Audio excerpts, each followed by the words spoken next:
Right, so we're going to talk about mallet fingers.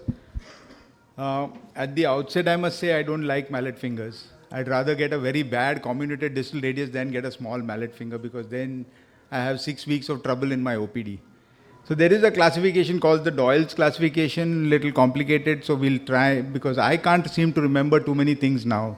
As time goes by, I get little more practical in my approach, and so I need only 2 things to remember when I see a discal fracture. Number one, whether there is a bony fragment or whether there is no bony fragment. So is it a soft tissue mallet or is it a bony mallet? So that's my primary distinction. Okay. So once I do that, I think the soft tissue ones I would rather put into a splint, but not in a splint like this. So all these splints we've used over the years until I came across Hemant Patankar's lovely little splint that he uses, and we've been using that ever since. Earlier, what I used to talk a lot about was giving a plaster with the PIP joint in flexion and the DIP joint in extension. So whichever finger it is, the patient bends it like this and pushes it up like this while I put the plaster cylinder on, and the patient holds the reduction. And that's a brilliant way of doing it. Patients don't like it. Yeah, so you get a good result with that.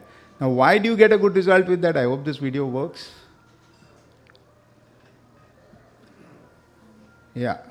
See, when you flex, you can see that little gap there. You can see the little gap there. When you flex the PIP joint, see what happens to the gap? The extensor tendon moves forward. There's more space for it. The lateral bands are relaxed, so they can go forward. So therefore, the 2 ends can come together. So PIP joint flexion is good. This is in a cadaver, but this is what really happens. But patients don't like it, so we need to think in terms of a better splint. And this is Hemant's slide. So we then got these splints manufactured by one of our guys, and now we get it. This is available from J. Ross, and it's probably one of the finest splints for for mallet fingers. Okay, how do you decide if the patient can be treated conservatively and when do you operate? So again, only 2 things to remember. Is there partial extension or there's no active extension at all? So what you do is you tell the patient from the mallet position to go up. And if there's a flicker of extension, that means some fibers are still there, something is holding, there is a good point in trying to treat it conservatively. Suppose there's just no movement, then you obviously think in terms of an operation. Okay, so that's where the problem is. So here's a patient with a 4-month-old soft tissue mallet. When you open it, you find that the 2 ends are lying separate, and it's been avulsed right from its attachment. So a small anchor has been used, and the tendon is repaired again, and you can get an excellent result in that, right?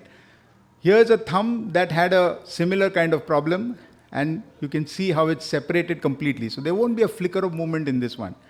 So in this one, you obviously need to bring that tendon back, and you need to stitch it. So you can use any of the methods, and here's the silver skewed kind of suture which goes back and forth in the figure of 8 to get it nice and strong, so you can start early movements, and you can then get a good result. So you can get a very good result in that. So it's not only the extension, you must always look for the flexion as well.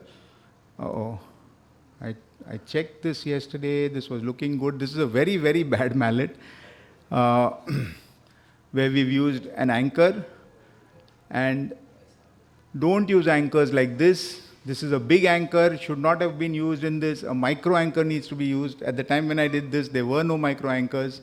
Splinted, went on to do well, but that anchor is going to cause a lot of irritation. It's not possible to remove that anchor. It's very, very difficult. What happens when they come to you late? So we're talking about all the soft tissue ones still. When they come to you late, then there are different ways of repairing it. Now, when you see this, there's very little that I want to do with the bone. I don't want to break that bone, put it back, do something.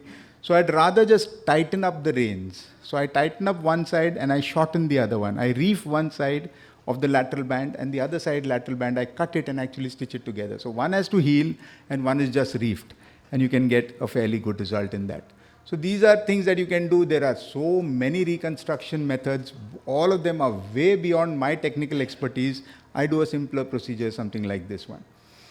Coming to bony mallet, again only 2 things to remember. Number 1, is it reducible? Is it not reducible? Is it reducible? Then you can use a splint, and otherwise you don't need to.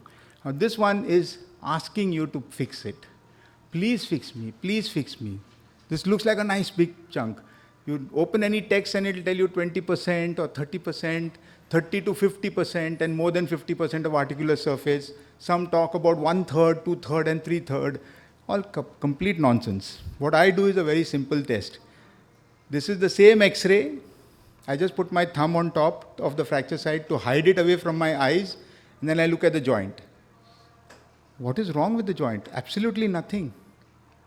Why not treat this conservatively? Now I've kept my finger on the other side. This is what is telling me, go and operate, go and operate, go and operate.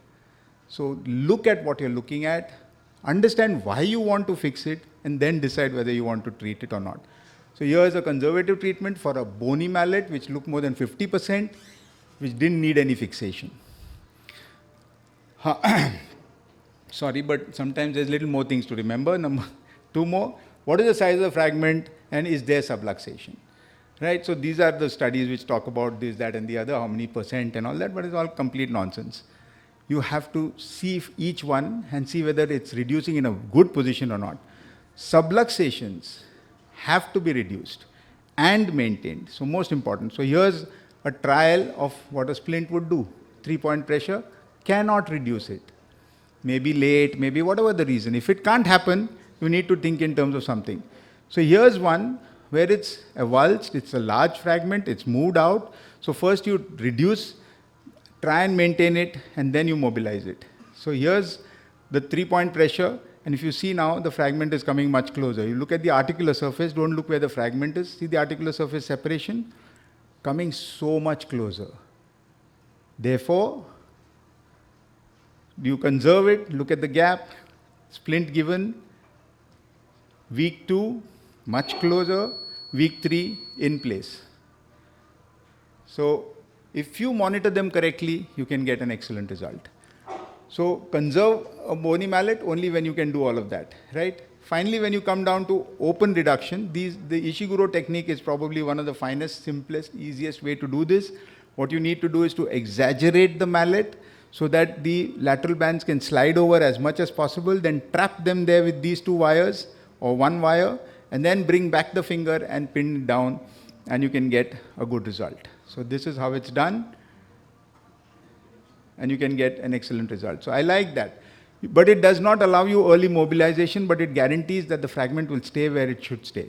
Okay? When you have to intervene, then you can fix it down with various methods, but be sure that the method is effective. This one was not.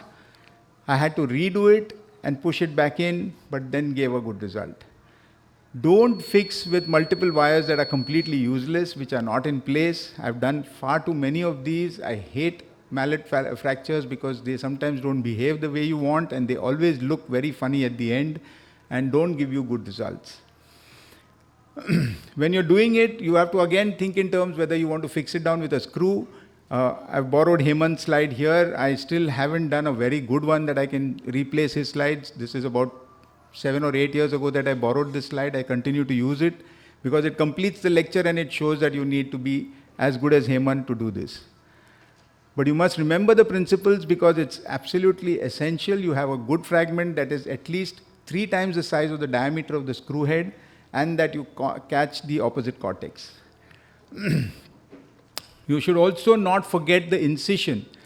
It's not easy to operate on this part of the finger because the blood supply there is extremely tenuous, and you must use, and I use the first one because it's a good 2 flaps that open out, so an edge-shaped incision.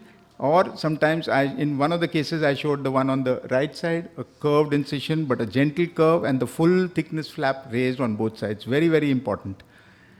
There are small hook plates, or you can devise these little hook plates from material that is already there in your handsets, but I don't think I would try to use them in Indian fingers because they're very thin skin there, and it's not going to be possible. 2 things to remember when you're thinking in terms of rehabilitation. Number 1 is that you must have continuous splinting for at least 6 weeks, and then night splinting for another 6 weeks, which basically means 3 full months of treatment of any mallet finger. You must assess them, and you must remember that a fair outcome is one where there's a little pain, and there's 10 to 25 degree extension lag. So Crawford's assessment says fair result is if there's a 20-25 degree extension lag. So don't worry. Even if you have a little lag, it's a good assessment. The pain should not be continuous, pain should not be persistent. If there's no pain, this is a good result. Right? So finally, remember, complications of treatment, of conservative treatment, are easier to treat. They're transient, usually skin problems. But when you talk about operated, the number of complications increase tremendously. So you've got to be very, very careful when you want to operate these. So finally, what would I do with a mallet finger? What I would do is, when there's no bony injury, if there is little extension, I would treat it conservatively. If there's no extension at all, I would open it. If there's a bony injury, I would see whether I can reduce it and that there's no subluxation. If I can reduce it, I will see whether I can treat it with a splint. If not, I would use the Ishiguro technique. And if it's a larger fragment, I would think in terms of putting in a screw. Thank you very much.